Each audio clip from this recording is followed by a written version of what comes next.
ክብርነቱ አባቴን ከለቀቁት እርሶ ቆሞ እንዲሄዱ ማድረግ ይችላልው ትላለች። If you let my dad go, I can make you stand up and walk, your honor. እነዚህ ቃላት የወጡት ገና የ7 ዓመት ልጅ ከሆነችው አንዲት ትንሽ ልጅ ነበር።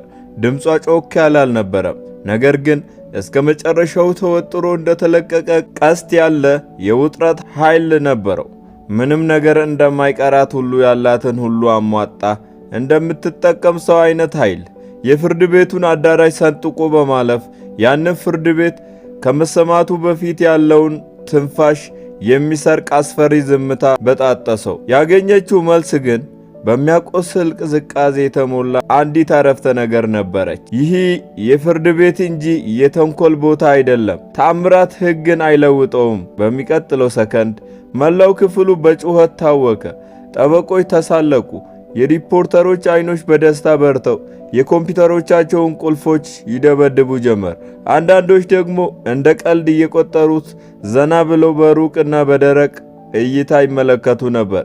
በቤተሰብ መቀመጫ በኩል ሰዎች ራሳቸውን ይነቀንቁ ነበር። ማንም የሚያየውን ማመን አልፈለገም። ለነሱ ይህ ትዕይንት በውርደት የሚጠናቀቅ ድራማ ብቻ ነበር።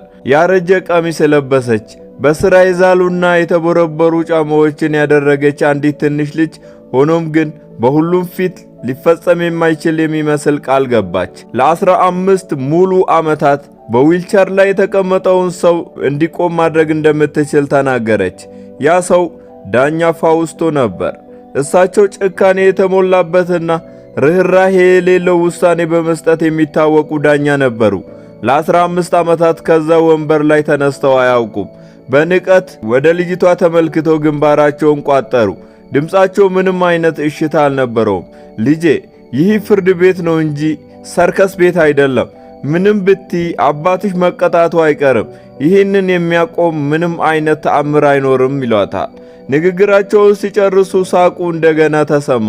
የዚህኛው ሳቅ ግን ይበልጥ የሚያቆስል ነበር።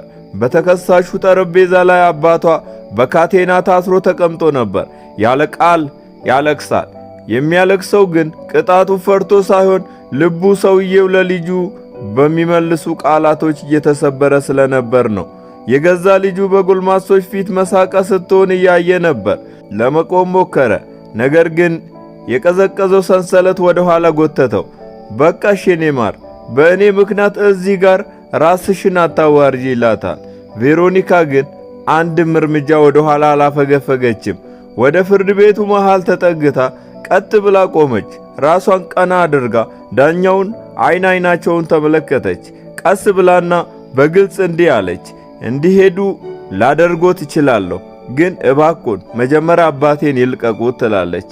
ያ አረፍተ ነገር ዳኛው የዊልቸራቸውን እጀታ አጥብቆ እንዲይዙ አደረጋቸው። የያዛቸው ቁጣ አልነበረም፣ ይልቁንም ማንነታቸው የተጋለጠ ያህል ተሰማቸው። የዛሬ 15 ዓመት የደረሰው አደጋ እግራቸውን ብቻ ሳይሆን መልካም ነገር ይሆናል ብሎ የመጠበቅና የማሰብ ተስፋቸውንም ጭምር ነጥቋቸው ነበር። ስሜታቸውን ተቆጣጥረው በመራራ ሳቅ እንዲህ አሉ፣ መልካም 2 ደቂቃ ሰጥሻለሁ፣ ተአምርሽን አሳይኝ። ስትከሽፊ ግን ይሄንን ትረጃለሽ። ፍትህ በእንባ አይፈታም፣ በልጅ ቅዠት ላይም አይገነባም ይሏታል። የፍርድ ቤቱ አዳራሽ በሚያስፈራ ዝምታ ተዋጠ። አባትየው ያለቅሳል። እናትየው ራሷን ደፍታ እንባዋን ታብሳለች። ሪፖርተሮች ካሜራዎቻቸውን አነሱ። የአንድ ጥበቃ እጅ በዝምታ ወደ ቀበቶ ተንሸራተተ። ቬሮኒካ ረዥም ትንፋሽ ወስዳ ቀስ እያለች ወደ ዊልቸሩ ተራመደች። በዛች ትንሽና ደካማ በሚመስል እጇ ምንም ስሜት የሌላቸውን የዳኛውን እግሮች በቀስታ ነካች።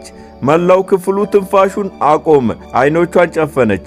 ድምጿ ይንቀጠቀጥ ነበር፣ ግን ወደ ኋላ አላለችም። ጌታ ሆይ፣ ለእኔ ሳይሆን ለእርሱ የማይቻለው ነገር በአንተ ዘንድ አሁንም እንደሚቻል እባክህ አስመስክር ትላለች። በፍርድ ቤቱ አዳራሽ ውስጥ ለስላሳ ንፋስ አለፈ። መጋረጃው ተንቀሳቀሰ። ዳኛው በድንገት ደነገጡ። ከዛም ጣቶቻቸው ተንቀሳቀሱ። ዊልቸሩ ወደ ኋላ ተገፋ። ድምፁ በዝምታ ውስጥ በግልጽ ይሰማ ነበር። በሚቀጥለው ሰከንድ ሁሉም ሰው በገዛ አይኑ ተመለከተ። ዳኛው ፋውስቶ ቆሙ። ራሳቸውን መቆጣጠር አልቻሉም። ሰውነታቸው በኃይል ይንቀጠቀጥ ነበር። አይኖቻቸውም ለመጀመሪያ ጊዜ ከእንቅልፉ እንደሚነቃ ሰው ይመስሉ ነበር። ያ ቀዝቃዛና የማይነካ የሚመስለው ሰው እዛው ባለበት ተንበረከከ። በአንዲት የ7 ዓመት ልጅ ፊት በጉልበቱ ተንበረከከ። ይህ የፍርድ ሂደት እንደ እውነቱ ከሆነ ፍርድ ላይ የነበረው አባትየው ሳይሆን የሁሉም ሰው አለማመን ነበረ። ፎሎ ማድረግ እንዳይረሳ።